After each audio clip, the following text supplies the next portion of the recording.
ঘুমিয়ে ঘুমিয়ে স্বপ্ন দেখছে নাকি?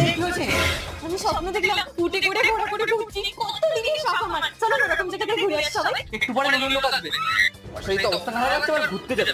কি স্থির করা হয়েছে, বড় প্যারা, কিসের ঘোরাঘুরি? এই শোনো না, তোমার বন্ধু আছে না? যাবো তো, কিন্তু দিদি লোন। এই যে লাস্ট লোনের টাকা শোধ, আর এই বাড়িটা বন্ধক রেখে 1,20,000 টাকা লোন লাগবে। হ্যাঁ হয়ে যাবে, মানে ওই 10% ইন্টারেস্ট ওই বাড়ি মাসে 12 বন্ধক টাকা করে সুদ রেখে পড়বে। আর ঘুরতে লোন যাবে। শোধ করা অবধি বাড়ির উপর ইন্স্যুরেন্সও করা থাকবে। এখানে সাইনটা করে দিন। এই তোমার বন্ধুটাকে যে আনতে বলেছিল। দেখো বৌদি, আমরা লোকাল সুদ করবে দিনে 100 টাকা 10 টাকা সুদ, মানে 10,000 টাকা 1,000 টাকা। এবার বলো তোমার কত লাগবে? লাগবে না, দেবো। এই যে 1,00,000, 7 দিন পর 1,70,000, 1,60,000 দিও, 10 তোমার কমিশন।